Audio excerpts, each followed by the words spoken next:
Back with Powerless. This is the last chapter of the book. Remember, it's in a series. There's 2 more. The next one is called Super. It's a really good book too.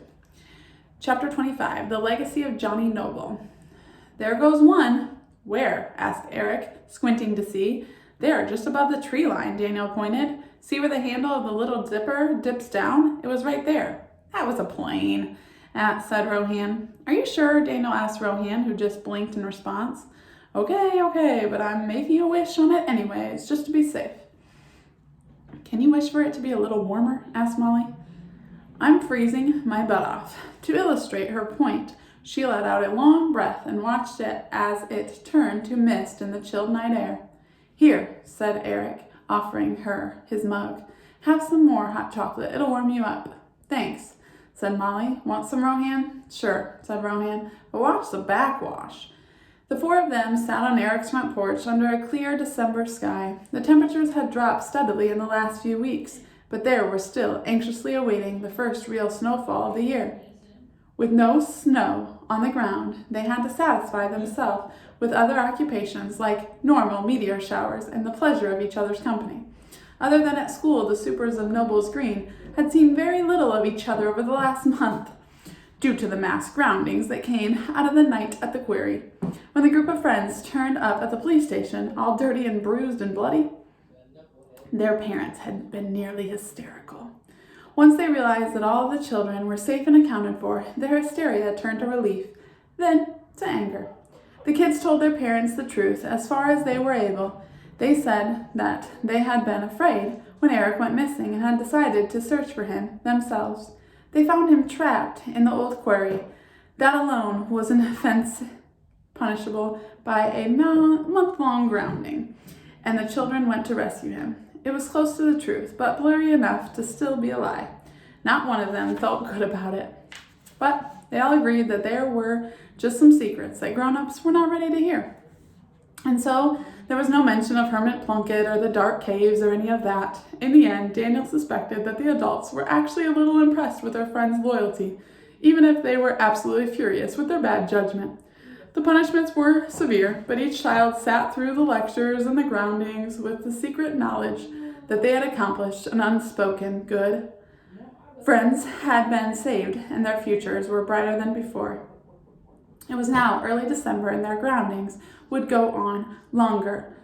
But 4 of the kids had been given a special one-day reprieve. After all, a boy only turned 13 once in his lifetime. So, said Daniel, what was your favorite gift? Daniel, you can't ask Eric that, chided Molly. I thought the remote control plane was pretty cool, said Rohan. That one was mine, said Daniel with a smile. The gifts were great, guys, but I'm not really thinking about presents tonight. Eric put his arm around Daniel's shoulder and smiled, thinking about how lucky we all are that this new kid moved to Noble's Green when he did. Yeah, said Rohan, some things are just meant to be. It was surprising how good it felt to be one of them, to belong. At that moment, sitting with those 3 remarkable friends under a beautiful night sky, he knew that Eric was wrong. Daniel was the lucky one. You guys are going to make me throw up birthday cake all over this porch, said Molly. All right, Eric laughed. Point taken. You know, said Rohan, looking up at the sky, I can't help wondering what it must have been like for them. For the original supers, I mean. If Plunkett was telling the truth, then they could do almost anything. Yeah, said Molly. They could all stare at moon craters together, then have stink cloud contests. I'm serious, said Rohan. Flight, strength, invisibility. They could do it all. No limits. It's kind of crazy to think about all the power in the hands of a bunch of kids.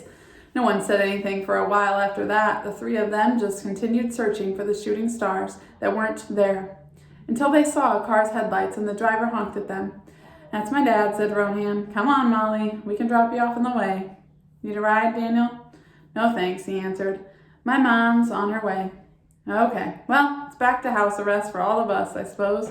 Yeah, maybe with good behavior we can get paroled in time for next summer's break, said Molly, rolling her eyes. The 2 of them waved from the car as they drove away, leaving Daniel and Eric alone on the porch together. Eric, Daniel said after a minute, have you thought more about who Rose said she saw, in the cave? Eric kept his eyes on the heavens, but Daniel could see The corners of his mouth turned down into a frown. Yeah, I hope she's lying. Why? If Johnny Noble really is still out there, then he's going to have to answer to me. Don't you get it, Daniel? If Johnny Noble exists, then that means that he abandoned us. We were his children and he ignored us for all these years while some creep like Plunkett preyed on us. Daniel was taken back by the sudden venom in Eric's voice, the hurt. There was an anger in his friend, just under the surface, and it was kind of frightening. But it was over as quickly as it started. Sorry, Eric said, gesturing to the house behind him. I guess I just have a thing with deadbeat dads. Listen, my mom's going to be in there cleaning up for a while. Do you think you could do me one last birthday favor before your parents get here? Sure. What is it? Just keep a lookout, he said with a smile. Today's my 13th birthday, and there's something I've got to do. With that, Eric stretched out his arms, closed his eyes, and slowly lifted off the ground. He reached 20 feet up in the air and just floated there. From where Daniel was, he could see the look on Eric's face. It was pure freedom. It was joy. Then, like a bullet, he disappeared in the night sky. Happy birthday, Eric, said Daniel, plunging his hands into his coat pockets and stamping his feet to keep warm. Happy birthday. It's his 13th birthday, and he still had his powers. Back in his room, Daniel looked through the telescope one last time before bed.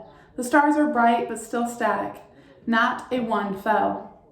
Daniel sat back and glanced over at the old photograph that he now had framed on his desk. In that picture were the original survivors of the St. Albion's fire, just a few of the countless unwanted orphans from around the world, suddenly made special.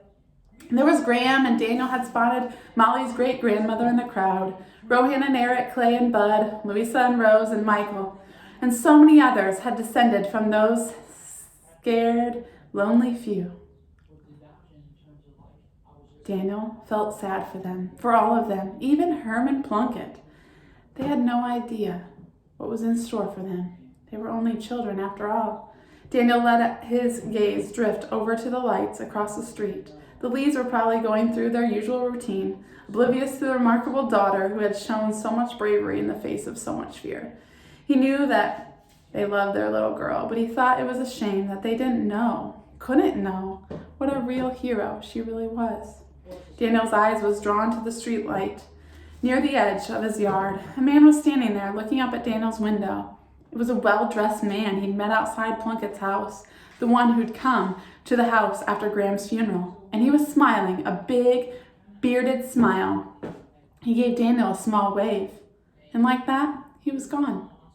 In a blink, Daniel was looking at an empty street where the only movement was the slight stirring of the leaves.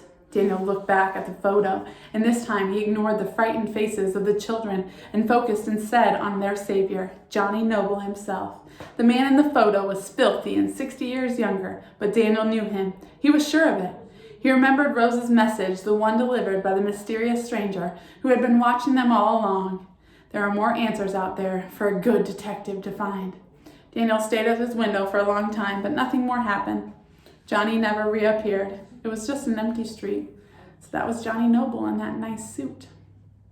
He was in the bathroom brushing his teeth when he heard Georgie pounding on the door. "My turn," he was saying from out in the hallway. "My turn." Georgie was speaking in small sentences now, which excited an increasingly excited and annoying kind of enthusiasm from his parents. "No, Georgie," Daniel called through a mouthful of toothpaste. "Wait your turn, wait your turn." Daniel saw the doorknob begin to twist. So he reached over and quickly pushed the lock on the door handle. The knob jiggled with Georgie's frustration. Pleased with himself, Daniel turned back to spit in the sink when he heard a sharp crack, followed by the squeak of the door swinging open. Daniel turned to see Georgie standing in the open doorway, the doorknob clutched tightly in his hand. "My turn," he said. Georgie had pulled the handle, lock and all, out of the door. He had ripped the doorknob off the door. "No way!" gasped Daniel. "No way!" "Georgie," came their father's voice from down the hall. "What are you doing?" "Oh, brother." Their father appeared next to the diapered tot and took the dismembered doorknob out of his hand. "I thought I had fixed this. The wooden door was warped, and now the darn handle keeps falling right off the frame. Oh well, looks like we'll just have to to knock for a while. "Daniel, are you all right? You look a little pale, son." Georgie was strong enough to rip the doorknob off the handle, but his father had no clue. Daniel couldn't sleep. As always, there were so many questions that kept him awake. What would happen next? Daniel was proud of what he had done for the supers of Noble's Green. He was glad that they had their futures back. He also had a secret, a small fear that he could never share with them, with his friends who meant so much. He threw back his blankets, padded softly across the floor, and pulled down a book from the tallest shelf. It was a special copy of Sherlock Holmes, The Final Problem, which he set on his desk. The world was going to change, Daniel knew it. Maybe not tomorrow, maybe not next month, or even next year, but it would change. Eric, Molly, Rohan, Louisa, and even Rose were going to get older. They were going to grow up, so would Clay and Bud, and who knew who else. There might be children yet to discover, with powers yet to be explained. The shroud would no longer threaten them, but over the years he had also used his fortune to help keep them a secret. Now that he was gone, how long would it be before the world discovered that there was genuine superheroes? And what would the supers do in return? And then there was Plunkett's warning about the comet, the fire from the sky, the witch fire. It's coming back, and when it does, we must be ready. He remembered the paintings in Plunkett's cave and warnings left by a dead civilization. That was why Daniel kept the book on its top shelf, a special book with hollowed out pages to hide its secret, a dark and terrible thing. Daniel opened the front cover, and there in a small space cut out on the very pages was a ring. A small, innocent-looking ring of polished stone that no one knew about, and Daniel prayed no one would ever have to use. Daniel's attention was drawn again to the window by the flicker of light and a quick movement in the corner of his vision. He peered through the glass and smiled. Then he placed the book and its secret back on its shelf. That was the ring that Plunkett had given him. He held on to it. He carefully dragged his desk chair over to the window and sat down, propping his head in his hands. The street was empty, but the sky was full of streaks of trailing fire. The shooting stars were golden, though not green. It was just an ordinary meteor shower, and it lit the heavens over Mount Noble. That's the end. Like I said, the next book is Super. And you might happen to see what happens with that ring that Herman Plunkett gave Daniel. Hope you liked it.